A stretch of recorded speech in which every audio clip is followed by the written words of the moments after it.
A frightful despotism. George Washington absolutely called it. The more we allow violations of the Constitution to build a more powerful and consolidated government, the more that the people would devolve into factions to fight against each other to control that power at every turn possible. The end result? He said, the ruins of public liberty. So buckle up.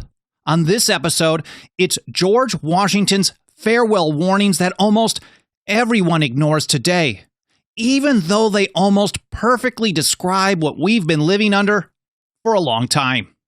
But first of all, before getting to that, welcome, and thank you for joining me here on the path to liberty. My name is Michael Bolden with the 10th Amendment Center, and this is the show for Friday, September 12th, 2025. Let's get right to it. September 19th, 1796, the American Daily Advertiser published George Washington's farewell address. Now, it wasn't just some retirement notice.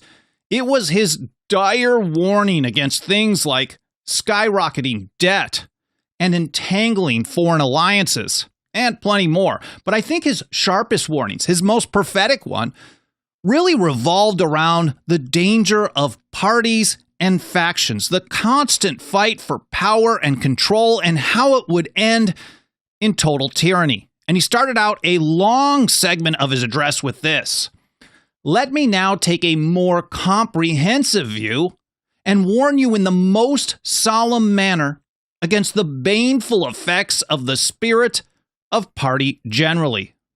And he kicked it off by explaining the hardest part. This is hardwired into human nature. He said this spirit, unfortunately, is inseparable from our nature, having its root in the strongest passions of the human mind. It exists, he said, under different shapes in all governments, more or less stifled, controlled, or repressed. But in what's supposed to be the land of the free, places like that, in those of the popular form, it is seen in its greatest rankness and is truly their worst enemy. And when that part of human nature takes over our politics, it creates a vicious cycle that never ends and creates what he called a frightful despotism. This might sound familiar to you. It does to me. The alternate domination of one faction over another, sharpened by the spirit of revenge, natural to party dissension, which in different ages and countries has perpetrated the most horrid enormities, is itself a frightful despotism. Tell us how you really feel, Mr. Washington. But that's really just the first step. It gets way, way worse. He said, but this leads at length to a more formal and permanent despotism. And how does that final takeover happen? Well, Washington laid out the playbook. The people, exhausted by the fighting and then the chaos, they looked to a strong man to come in and protect them, give them security rather than liberty. He said the disorders and miseries which result gradually incline the minds of men to seek security and repose in the absolute power of an individual. And sooner or later, the chief of some prevailing faction, more able or more fortunate than his competitors, turns this disposition to the purposes of his own elevation on the ruins of public liberty. And this is where Washington's warning becomes, I think, truly prophetic. He wasn't just talking about the next administration or even the next decade. He was looking generations down the line.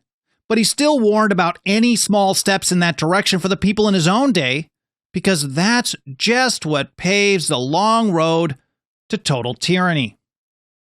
He said, without looking forward to an extremity of this kind, which nevertheless ought not to be entirely out of sight, the common and continual mischiefs of the spirit of party are sufficient to make it the interest and duty of a wise people to discourage and restrain it.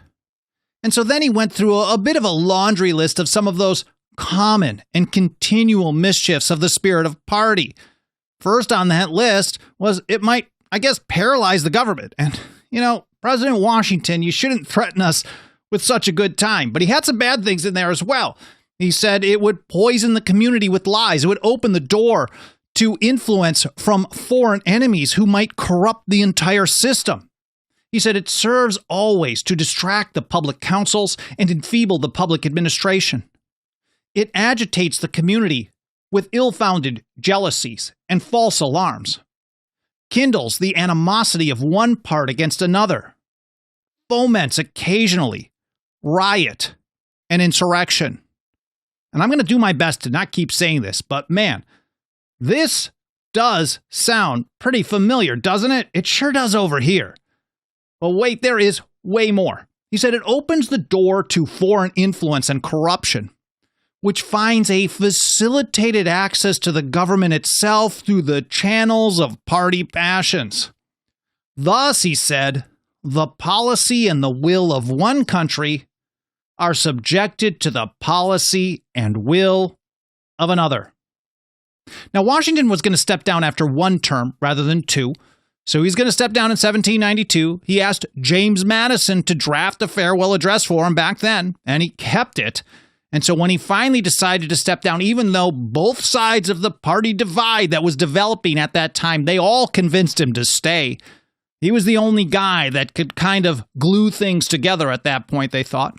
So when he was ready to finally retire, he asked Alexander Hamilton to work with Madison's draft plus his suggestions to give him a final version. Hamilton worked a bit with First Chief Justice John Jay, and they did some back and forth with Washington, and this is where we get the final result. It's actually some pretty fantastic prose for the time. But Washington also addressed the counter-argument. Some people thought that in some situations, a party spirit would actually be beneficial for liberty. And he said, well, maybe, but not so fast. Anyways, he said there is an opinion that parties in free countries are useful checks upon the administration of the government and serve to keep alive the spirit of liberty. He said this, within certain limits, is probably true. And in governments of a monarchical caste, patriotism may look with indulgence, if not with favor, upon the spirit of party. But in a republic, it's a totally different story. The spirit of party is not a check on power. It's like throwing gas on a fire. He said, but in those of a popular character, in governments purely elective, it is a spirit not to be encouraged. From their natural tendency, it is certain there will always be enough of that spirit for every salutary purpose. But, he said, there being constant danger of excess, the effort ought to be by force of public opinion to mitigate and assuage it. A fire not to be quenched. It demands a uniform vigilance to prevent its bursting into a flame, lest instead of warming, it should consume. And from here, Washington then connected some dots that most people really have missed all along. All this leads to a really dangerous feedback loop. The fighting leads to all kinds of what he called encroachment, basically going beyond the limits of power in the Constitution, violating the Constitution to consolidate power, centralize it. He said, it is important, likewise, that the habits of thinking in a free country should inspire caution in those entrusted with its administration to confine themselves within their respective constitutional spheres, avoiding in the exercise of the powers of one department to encroach upon the other. Think legislating from the bench or legislating from the White House through executive orders, whatever it may be. There's all kinds of stuff where one branch or another does things that encroaches on the powers delegated to another branch, or all of them work together to encroach upon the powers reserved to the people of the several states, the states or the people themselves. He said the spirit of encroachment tends to consolidate the powers of all the departments in one, and thus to create whatever the form of government a real despotism. Washington then explained the hard truth behind this constitutional design of separation of powers, plus, I guess you would say delegated and reserved powers as well. People love power. And human nature, people are prone to abuse power when they have it. He said a just estimate of that love of power and its proneness to abuse it, which predominates in the human heart, is sufficient to satisfy us of the truth of this position. He said the necessity of reciprocal checks in the exercise of political power by dividing and distributing it into different depositaries and constituting each the guardian of the public weal against invasions by the others has been evinced by experiments ancient and modern, some of them in our country and under our own eyes. To preserve them must be as necessary as to institute them. In other words, follow the Constitution. Doesn't matter if you think violating it is going to give you a good result or not. We're going to get to that in just a moment, because from here, he reminded the people that there's a tool in the Constitution that can help prevent all this. If the people don't like how the power is distributed, how power is delegated and reserved, there's a process for them to change it. It's the ultimate reminder that the people of the several states are ultimately in charge of the entire system.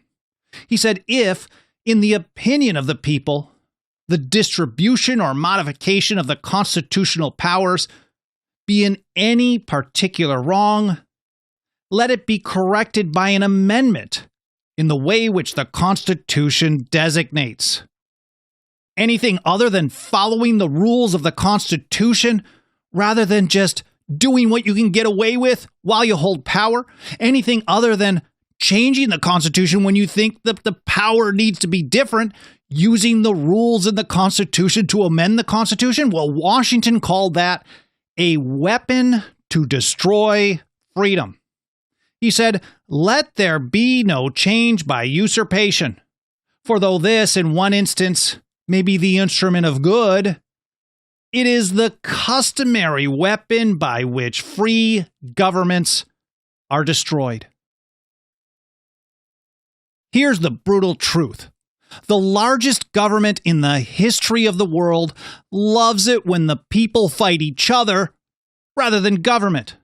The more power government has, the more that people fight to control that power. The more that people fight to control that power, the more power government gets. It's a ruthless, never-ending, and absolutely vicious cycle that George Washington predicted would give us a frightful and permanent despotism. Fast forward to 1825. Both Thomas Jefferson and James Madison included George Washington's farewell address as one of their 6 must-read educational sources for people to learn and understand liberty and the American system.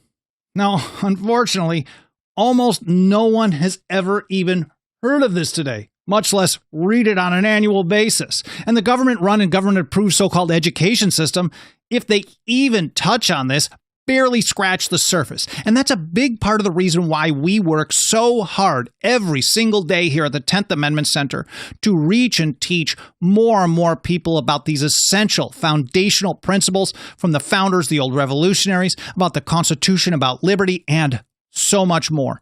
And nothing helps us do this work more than the financial faith and support of our members.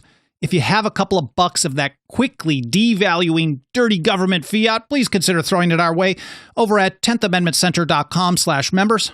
Our membership program starts out at just $2 a month. We also have annual, 5-year, and lifetime options. Whatever works best for you works awesome for us. I'm very grateful for any consideration you can give to joining us today. Also, if you don't want to become a member and you want to help us out financially, that's totally cool by me. I'm very grateful for the support. Or if you already are a member, first of all, thank you so much. I know I see a lot of members out in the chat all the time, so thank you so much for your support. But if you want to pitch in, additionally, I want to make sure you know how to do that. No pressure. It's 10thamendmentcenter.com/donate. We also accept real money like Goldback and some other options over on that site or that page as well, 10thamendmentcenter.com/donate. Of course, there's a bunch of free and easy peasy things you can do to help us spread the word, mostly by triggering the algorithms of the mainstream platforms you may watch or listen on, like reviews on Apple Podcasts or any other podcast platforms, comments wherever you can leave them, like, subscribe, get notifications. On video platforms like YouTube, watch time percentage is huge. So if a 10-minute video, you watch 10 minutes, that's 100%. If you watch 30 minutes, that's 300%, even better. So whatever you can do, I'm very grateful for your support, whether it's financial, otherwise, or a combination of all the above. Thank you so much. Thank you so much for spending some of your time with me today. I hope you enjoyed this episode. I hope it was interesting, maybe entertaining a little bit here and there. It's serious stuff, but we got to at least have a little fun once in a while. But more important than anything, I hope it made you think, and I hope you learned something. Again, I really appreciate you spending some of your time with me today. I hope you have an awesome weekend, and I look forward to seeing you next week here on the Path to Liberty.